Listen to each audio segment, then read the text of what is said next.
Estas casas son de más de 3 pisos.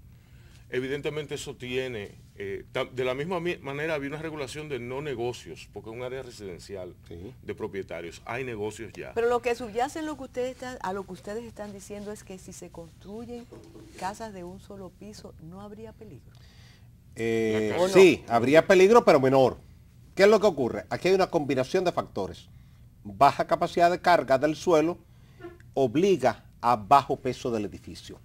Y una vivienda unifamiliar o dúplex no tiene tanto peso. Ahora, cuando tú cambias esa densidad y tú permites 4, 5, 6, 7 pisos, tú estás concentrando la carga en la misma área.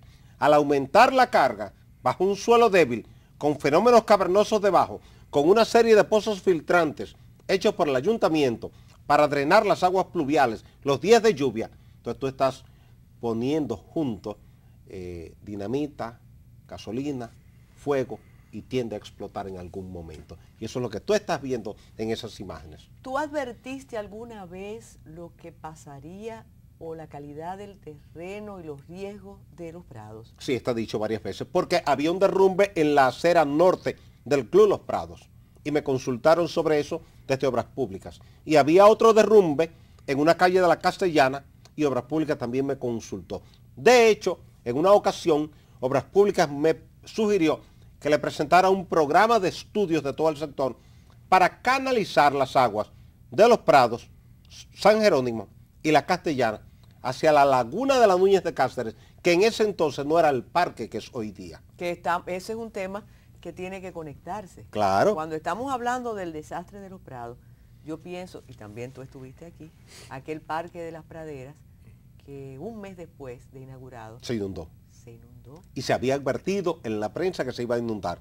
Y la CAS, el relacionista público de la CAS, Nanfi Rodríguez, de forma desafiante, dijo que lo que estábamos diciendo era un disparate y que queríamos opinar de todo. Y parece que como un rayo castigo de Dios, vino 3 días después ese aguacero y los carros se taparon todos. Ahí guardaron silencio y jamás hablamos entonces de que la zona aledaña al Club Los Prados es una zona de peligro. El Club Los Prados se inunda, que se hace un brazo de mar cuando llueve, cuando caen 2 gotas de agua.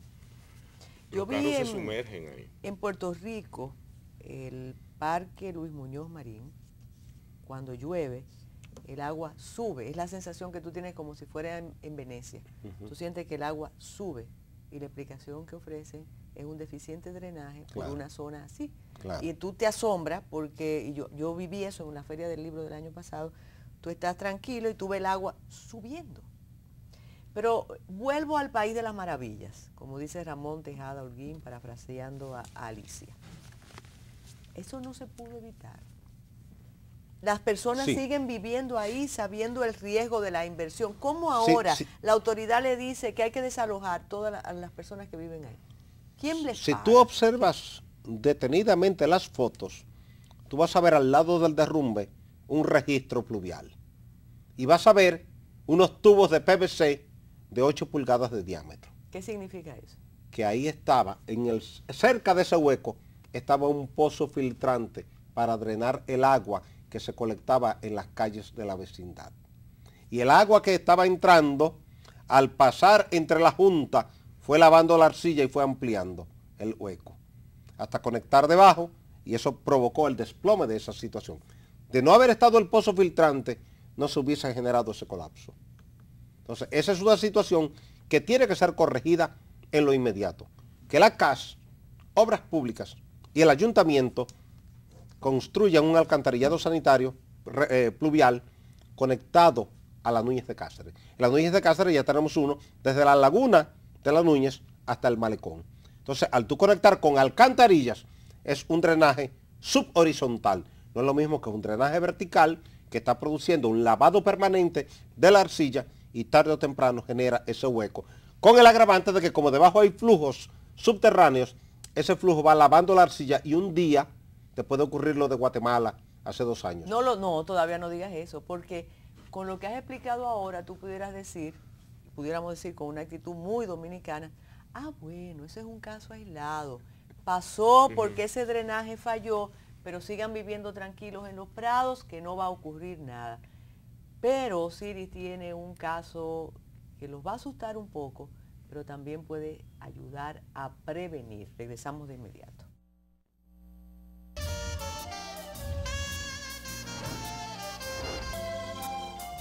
Osiris, ¿a ti te sorprendió que yo dijera, y eso es sin un temblor? ¿Lo que ocurrió en Guatemala fue con un temblor o también así? No, fue con lluvias. Lluvias como aquí. Aquí llovió el fin de semana y activó el colapso. En Guatemala llovió intensamente con una tormenta, corrió mucha agua subterránea, lavó debajo, la calle, la esquina, se quedó sin sustentación y de repente se formó un hueco circular en la esquina. Colapsó una vivienda, colapsaron autos, colapsaron personas que estaban por ahí en ese momento y no se vio nunca nada. Tú mirabas y no se veía ni la vivienda, ni los autos, ni la gente. Una realidad vivida en Guatemala. El documento que circuló en la red hablaba en un tono apocalíptico porque fueron unos religiosos pero fue eso, fue que todo desapareció. Tú tirabas una piedra y no la oías caer. Así pasó. Así pasó. Y eso puede ocurrir. Por eso nunca se puede subestimar la condición del subsuelo. Tú tienes que estudiar el suelo y el subsuelo antes de tú definir la densidad ocupacional. Para mí es un absurdo que el arquitecto Navarro, del Ayuntamiento del Distrito Nacional, diga que la normativa sigue vigente, solo que se ha autorizado construir 3 y 4 y 5 niveles en algunos sitios porque son calles comerciales. El hecho de que sea comercial o residencial no cambia las características del suelo. Pues yo puedo estar comprando un bizcocho que lo hace muy bueno en los prados ahí y se cae, va a seguir al suelo. El problema es que un edificio de 5 pisos que tiene un río debajo puede arrastrar cuatro construcciones más a su alrededor. Nadie se va solo. Esa es la realidad. Y hay que prever esas cosas. Se supondría que ahí no puede construirse nada en esa zona. Sí puede construirse, tomando las previsiones del lugar, estudiando pormenorizadamente el subsuelo. Mira que hay un problema. En la misma manzana, pero del lado sur-oeste, el ayuntamiento autorizó la construcción de una torre al lado de una residencia. Excavaron cerca de 5 metros para cimentar las zapatas. En ese interín llovió. Y al llover, ¿qué pasó? Se derrumbó la pared de la excavación. Se derrumbó la verja perimetral. Se derrumbó la marquesina del lado. Se agrietó la casa del lado. Y ahora los dueños de la casa del lado dicen, no vamos a vivir más aquí. Ustedes nos pagan la casa. Y Obras Públicas tuvo que ir el fin de semana y parar la torre que había sido autorizada por el ayuntamiento. Entonces ahí es donde está el problema de aumentar la densidad sin estudiar el suelo, porque eso que pasó se puede repetir. Quiere decir que no es solamente ese derrumbe que tenemos en esa manzana, tenemos 2 derrumbes. Uno que ha sido por la naturaleza, auxiliado por la mala gestión del ser humano que puso filtrantes donde no debió haberlos puesto, y otro por un ayuntamiento que autorizó levantar una torre y que el cliente excavara profundamente sin proteger debidamente las paredes y todo colapsó. ¿Eso no pasaría en Anacaona? No, nunca. Anacaona es una roca, nunca. Piensa en el mirador, las rocas del mirador, eso es lo que hay en Anacaona. Exacto. Ahí no puedes usar. Piensa en las torres que ya hay en el mirador. Sí. Por eso hay esas torres. El mirador es Manhattan. Es como Manhattan, es una piedra. Exactamente. Alcatraz. Quizás muchas personas que nos están viendo y que no conocen los prados, incluso personas que están en los prados y que quizás no saben eso, no entiendan bien la imagen. Y yo quiero, Osiris, que tú expliques esto, porque depende del ángulo como se ve la camioneta. Tú puedes pensar que en un camino, ese no, primero la camioneta, es un camino vecinal, que se cayó la camioneta, si no es que te fijas en la pared. ¿Tú tienes detalle de lo vivido en el sector? Sí. La hora, qué pasó, qué se sintió, si hubo un ruido, explica. Eso fue en la tarde, no, la camioneta estaba descansando la marquesina y de repente todo colapsó y la camioneta quedó allá abajo. Y fue cuando vino el corre-corre de la gente, a ver qué ha pasado. Y comenzaron la gente a tomar fotografías y a enviar fotografías. De hecho, yo estaba en ese momento en San Juan de la Maguana, en el tema de la carretera Cibao Sur, que me habían invitado las autoridades, y comenzaron a llegarme esas fotografías y a pedirme opinión de qué había ocurrido. Y tan pronto llegué a Santo Domingo, fui al lugar para inspeccionar. Y aquello realmente era preocupante, porque Imagínate que el dueño de la camioneta hubiera estado montándose en ese momento. Llegando con 3 sus niñas. Hijos a almorzar.